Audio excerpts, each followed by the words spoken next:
Support comes from the Missouri Forest Products Association. Missouri produces wood pallets, railroad ties, white oak barrels, hardwood floors, and more. Details on the variety of products made in the state are at choosewood.com. From St. Louis Public Radio. This is St. Louis on the Air. So I went home that day, told my mother, and she was like, wow, you wanted something. Okay, let's keep going.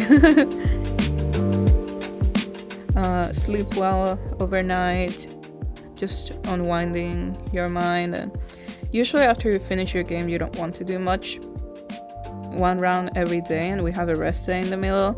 Each game, I would say, takes about 4, 5, even 6 hours, so it's a lot of work. I'm Jeremy Goodman.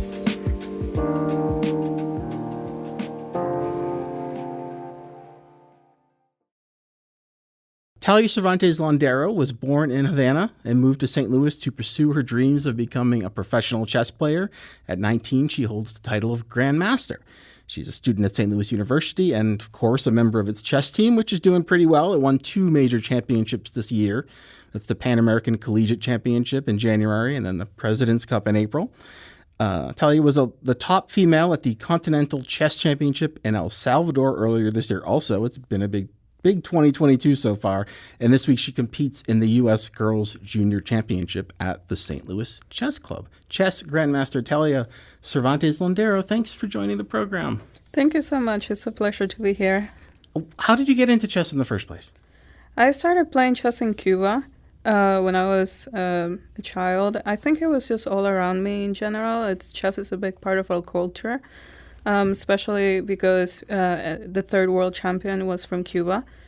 And I always saw people playing chess on the streets. I was very intrigued by it, but I didn't people get to learn. People playing chess on the streets. That's the environment there? Right. So like in the like the corners of the streets or in some park. Usually it's people after work. They just gather up, they smoke some cigarettes, they just hang out, get to talk and play chess. And I would often see that after school, and I got intrigued by chess. And eventually I learned it in second grade at school. You were second grade. Do you remember a moment when you were playing and you said, I want to keep doing this. This is good. It's a funny story, actually, because as every little girl, I tried ballet, right? And it didn't work well for me. I think I twisted my ankle.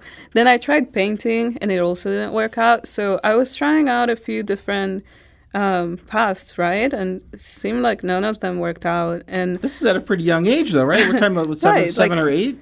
Actually, like 6, 7. Okay. Yes. But I'm sorry to hear your painting technique wasn't up to snuff at 6 years old. It's okay. My sister took all of the artistics. Okay. So, yes. And I played my first ever chess game at school, and I actually defeated my friend somehow just after learning the rules. So I went home that day, told my mother, and she was like, wow, you wanted something. Okay, let's keep going. And so I joined a chess institute in Havana soon after, and I fell in love with the game. And so at some point you start having discussions about moving? Is that to find a place where you could thrive as a chess player? Right. So the years that I lived in Cuba, I was one of the top girls in the country, like in my age range. I would say 10 to 11-year-old. I won a couple of 12 to 14-year-old tournaments, even though I was 11. And I was doing pretty good for myself. Then I got the opportunity to participate in a tournament here in St. Louis, actually. It was called the Susan Polgar Foundation Girls Invitational. Mm-hmm. And that was in 2014. My mother got the invitation via email, and she started setting up all of the plans for us to move here, play that tournament, and see where it takes us. We talk about it as St. Louis residents sometimes, but hearing an outside view is really interesting. What's the chess culture like here from your experience? It's absolutely amazing. I mean, in comparison to Cuba, of course, the United States as a whole is a lot bigger, right? So there's a lot more diversity and a lot more chess schools and programs and likings and everything. But it's nice to see that here in St. Louis there is such a big chess community, because we have the St. Louis Chess Club, the World Chess Hall of Fame. We have St. Louis University, Webster University, even Mizzou, right? And a lot of just chess all around. And even now in the summer, a lot of the top chess players in the country or even in the world come to visit. So it's always exciting, and it's certainly the place to be at if you want to make progress in the game. Okay. And making progress, everyone wants to improve their game and maybe win a tournament here and there. Can someone be a professional chess player in this day and age? Certainly, I think so. I feel like in previous years there was more of a stigma against it, that you wouldn't be able to make it as a professional chess player and like fulfill all of the needs in life at the same time. But now universities have chess teams, right? So they want us, and they offer us scholarships. There's a Did you attend on a chess scholarship? Right. That's how I got started with St. Louis University. But I have been winning scholarships actually since the age of 12. When I was 12 years old, back in 2015, I won a full tuition for Webster University. So I kind of known that type of prize exists from chess tournaments. But yeah, so chess universities want us to make chess teams. The St. Louis Chess Club provides a lot of opportunities, especially they're making some expansions now. And I have been an instructor with them officially for 3 years now. Oh, cool. So that's also like a second home to me. Yes, and you can, go around the world, play chess tournaments, teach chess to other people. I've taught a couple of summer camps. So is the money in actually winning tournaments and then doing some private instruction? Right. There are many chances. There are many opportunities. So you can teach, you can play, right, for your own. That's probably the more fun version, and get prize funds from that. You can work with a chess club like the St. Louis Chess Club. And even in this day and age, right, we have streaming, which has become a lot more popular, and a lot of people have made a living out of it, just getting online and playing chess games or even tournaments, sometimes commentating those tournaments, just making it fun for the chess community online. Okay. Yes. So much as we see esports competitors streaming their hours and hours of gaming, there's an analogy to that with chess players? Of course, yeah. Especially since the pandemic started, chess, it's a game that you can play online. It's not as physical, so a lot of people can tune in and watch someone solve puzzles or play a tournament or play like super speed games, right? And a lot of people enjoy that, and they get to watch a player grow. They get to follow the top tournaments in the world, and they get to improve themselves, right? Yeah. Well, tell us about this tournament this week, the U.S. Junior Girls Championship. What goes into the actual tournament itself? What's your week going to be like? Right. So the tournament is actually very long. It goes from July 6th, I believe it's today, until the 17th. It's 9 rounds and 1 round every day, and we have a rest day in the middle. Each game, I would say, takes about 4, 5, even 6 hours, so it's a lot of work. But it is very exciting. It's very fun. You get to see friends from the tournament that you haven't seen in a while. And not only do we have the U.S. Junior Girls going on, but also the U.S. Juniors and the U.S. Seniors as well, which is more of a recent inclusion.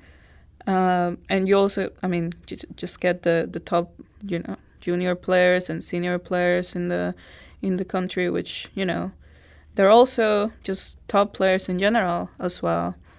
So it is quite exciting to watch. And I would say this group of tournaments is probably the second strongest overall in the United States, or the second most important. Okay. The first one would be the U.S. Women's Championship and the U.S. Championship, right?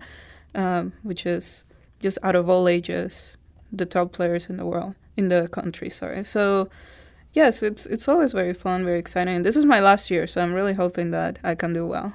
Talia, so on, say, day 5 of a 11-day tournament, you've played your 5th 6-hour match. How do you go recharge or relax, or what do you do with the rest of the day? Well, the nice thing as said is that we have a rest day in the middle. So actually, after round 5, we have a rest day, and usually we do nothing on that day.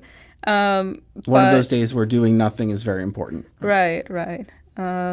It's just like it just sounds exhausting. It sounds mentally exhausting to me. Right. It is very mentally exhausting. So I would say, it's always important to sleep well overnight and have a little bit of time for preparation, but also for just unwinding your mind. And usually after you finish your game, you don't want to do much. You maybe just eat some light dinner and continue resting. Some people like just getting all of the stress out by going to the gym. There are a lot of ways to calm down, but it's probably not as simple as it looks on camera, I guess. I would think it is not. For tournaments of this stature, is there an audience involved? Right. So I'm not sure exactly for this tournaments they allow physical spectators to watch because... Do you have that sometimes? Yeah, we usually do. The thing is that the chess club right now is going through an expansion. So I believe that's the reason why they don't allow physical spectators, but there is always a big following online, especially through the St. Louis Chess Club YouTube channel. Do you hear from fans? I do, actually. I don't like to think of people as fans. I don't know. I'm a little humble about that, but I certainly hear like feedback about the tournament and how people follow it, and I have friends, cheering me on, and family as well. But yeah, so there's always like a big group of people watching the tournament because we offer commentary as well by professional commentators. So, okay. So they get to talk about all of our games, and people online get to watch and also understand what's going on. So there's people analyzing the game as it goes. Right. That sounds pretty fun. Yes, and usually we do like a little interview after the game, and we go over what we were thinking and how it contrasts with what the commentators were saying, and it's a very fun experience. So this is the last year you can participate in the junior level because that goes up to age 20, right? Right, and I'm turning 20 years old this year. Okay, what's next for you in chess?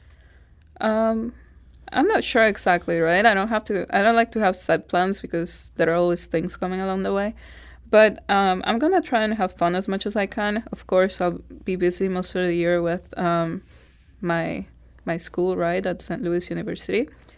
But I plan to participate in the U.S. Women's Championship if I can. There are also the Does that happen every year? Yes, in October. They're making it this year. If I can, I'll participate in the Continental Women's Championship and some other international events where I can get some titles or some invitations for even bigger tournaments. So there's a path out there for you to follow. Right. There's always something going on. Sounds like you like to stay focused on what's in front of you, but there's things coming around the bend that you can work toward. It's probably the chess mind, right? Like always trying to look one step ahead. Mm-hmm. Yes. Sure. Mm-hmm. Well, unfortunately, we're actually out of time. Thank you so much for coming in to talk about this. It sounds like exciting stuff you're involved in, so break a leg in this tournament. Thank you so much.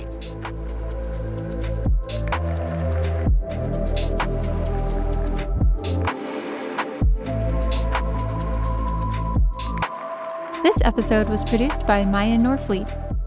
Our audio engineer is Aaron Dorr. Our production intern is Avery Rogers. This podcast was mixed and edited by Aaron. Our executive producer is Alex Hoyer. St. Louis on the Air is a production of St. Louis Public Radio.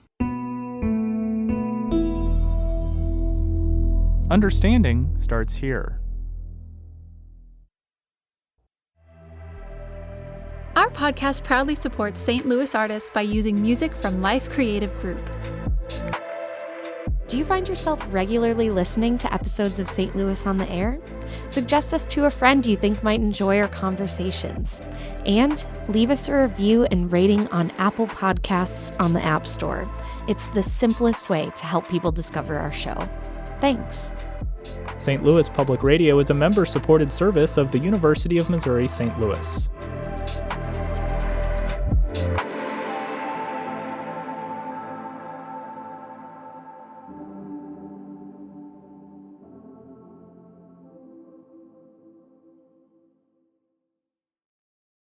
Support comes from the Missouri Forest Products Association, committed to conservation and careful management of the state's forests to make them more resilient and better habitats for wildlife. ChooseWood.com.